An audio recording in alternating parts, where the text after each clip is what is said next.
मकदम है। अज जिस मुद्दे पर अस गल करा करने, एक तरफ जिथे भारतीय जनता पार्टी बजट लियांदी और यह गल आखदी कि असें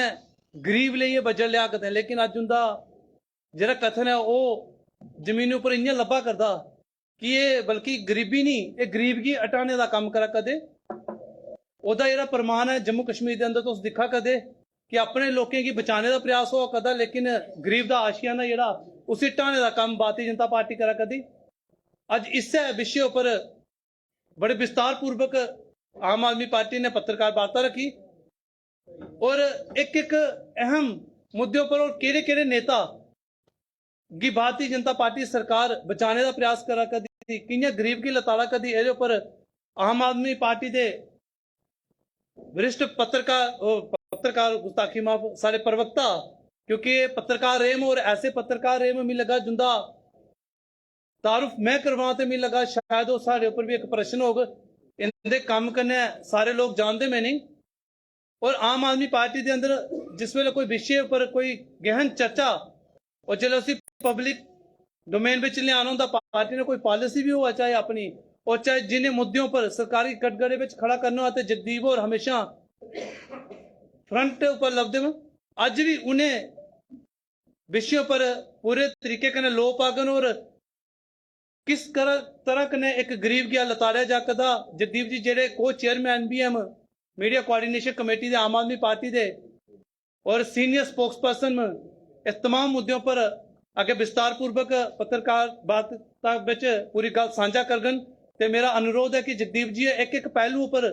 बड़ी गंभीरता कन्नै लोकें दे सामने इस विषय गी लियान और सरकार की जेड़ा ओदी नीतियां और ओदी जेड़ी अज एक बुलडोजर वाला जेड़ा प्रहार चला करदा उसी जनता के सामने रखन। जगदीप जी। शुभ प्रभात। तमाम साथियों का बहुत बहुत शुक्रिया। बीते कई दिनों से प्रदेश सरकार का वो सो कॉल्ड अतिक्रमण विरोधी अभियान प्रदेश के दोनों खित्तों में जारी है और इसी दौरान अलग अलग सियासी तंजीमों ने और उनके नेताओं ने अपनी बात, अपने विचार जनता के समक्ष आप लोगों के माध्यम से रखे हैं। आम आदमी पार्टी के भी बहुत सारे नेताओं ने विरोध प्रदर्शन जताया है, लेकिन आज आधिकारिक तौर पर आम आदमी पार्टी समूचे प्रकरण पे क्या दृष्टिकोण रखती है और निकट भविष्य में हमारी इस पूरे मामले के ऊपर किस तरीके की रणनीति होगी, उसी संदर्भ को मद्देनजर रखते हुए आज के इस संवाददाता सम्मेलन को आयोजित किया गया है। मैं आप सबको बड़े स्पष्ट शब्दों में ये बताना चाहता हूं कि आज 4 अहम तरीन सवाल हम सेना सरकार से पूछना चाहते हैं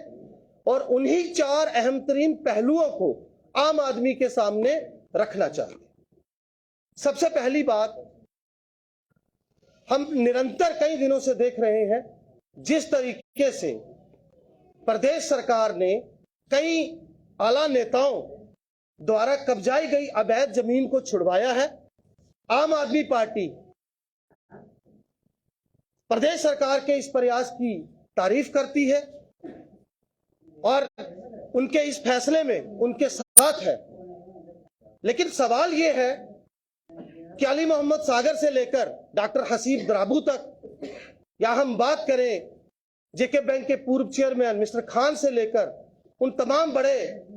कश्मीरी नेताओं की जमीनें जिन पर अवैध कब्जे थे वो खाली करवाई गई। लेकिन ऐसा क्या कारण है कि भारतीय जनता पार्टी के कई बड़े नेता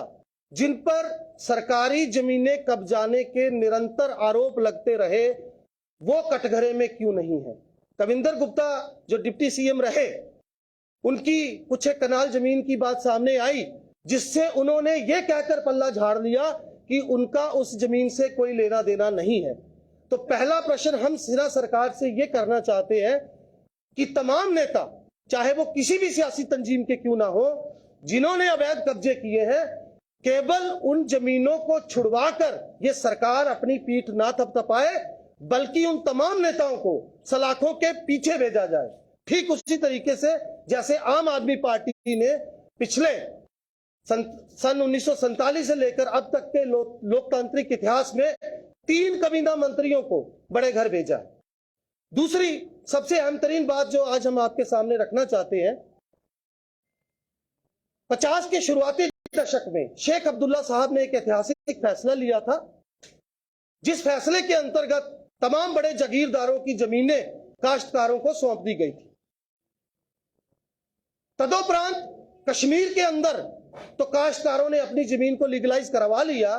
लेकिन दुर्भाग्यपूर्ण रहा कि जम्मू संभाग के अधिकतर काश्तकार अपनी जमीन को लीगलाइज नहीं करवा पाए। ये वो लोग हैं जिनको अब सिन्हा सरकार तंग कर रही है। इस पूरे मामले में दूसरा पहलू जो बड़ा संवेदनशील है, मैं आप सबके समक्ष रखना चाहूंगा एक उदाहरण के साथ, कि कोई भी दिहाड़ीदार गरीब आदमी या नौकरी पेशे वाला शख्स अपनी सारी जिंदगी की मेहनत करने के बाद अपनी गहरी हार्ड मास की कमाई से प्लाटिंग पर अपने आशियाने को बनाने के लिए निरंतर तत्पर रहता है। पिछले 2 दशकों में ऐसी प्लाटिंग पूरे प्रदेश के अंदर बड़े पैमाने पर हुई, लेकिन आज सरकार ये कहकर उन लोगों को धमका रही है कि जहां पर उनके घर बने थे वो घर सरकारी जमीन पर है। हमारा सीधा सवाल यह है कि जब कोई प्रॉपर्टी डीलर किसी कॉलोनी का निर्माण शुरू करता है, प्लॉटिंग करता है, तो संबंधित जिला प्रशासन पूरी तरह से तमाम तरह की अनुमतियां देने के लिए उसमें इन्वॉल्व होता है। अब सवाल यह है कि वो लोग जिन्होंने अपनी सारी जिंदगी की कमाई लगाकर 10-10, 15-15 मरले के प्लाटों में अपने घर बनाए, आज सरकार उन लोगों को जो रेवेन्यू के लोग थे, जिसमें तहसीलदारों से लेकर पटवारी और गिरदावर तक शामिल थे, उनमें से सैकड़ों लोग आज रिटायर भी हो चुके हैं, जिन्होंने करोड़ों अरबों रुपए का नावा पीटा, उन लोगों को बुक करने की बजाय उन लोगों पर प्रहार किया जा रहा है जिन्होंने लीगलाइज तरीके से प्लाटिंग में अपने अपने प्लाट खरीदकर अपनी सारी कमाई लगा अपने घर बनाए थे। चौथी और अंतिम बात जो मैं आम जन तक पहुंचाना चाहता हूं, आपको याद होगा एग्रेरियन एक्ट की सेक्शन 3 की हम बात करें या LP 6 की बात करें या सन 1971 के शुरुआती दौर में तत्कालीन मुख्यमंत्री के आदेश की बात करें, तो ये 3 प्रावधान हमारी सरकारों ने रखे थे, जिसके तहत उन लोगों को जमीनें मुहैया करवाई गई जो विस्थापित होकर आए थे, जिनके पास जमीनें नहीं थी डेफिशिएंसी लगाकर। लेकिन सवाल यह है कि हमारे इस पार्टीशन के दौरान जो हजारों मुस्लिम भाई पाकिस्तान चले गए थे, आज भी उनके नाम पर सीमाई इलाकों में हजारों कनाल जमीन स्टैंड करती है और हमारे विस्थापितों को उनका मालिकाना हक नहीं मिला। हमें अंदेशा है कि आने वाले दिनों में यह सरकार उन विस्थापितों की जमीनों पर भी काबिज होने की कोशिश करेगी। तो ये वो 4 अहम तरीन पहलू हैं जिस पर आम आदमी पार्टी ने एक मुकम्मल होमवर्क करके अपनी बात आपके समक्ष रखी है। और हम अंत में ये कहना चाहते हैं कि अगर सरकार ने किसी गरीब आदमी का,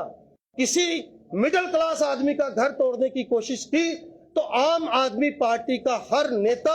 हर कार्यकर्ता उस पहली पंक्ति में, पहली जमात में खड़ा होगा जहां पर विरोध प्रदर्शन शुरू होना है।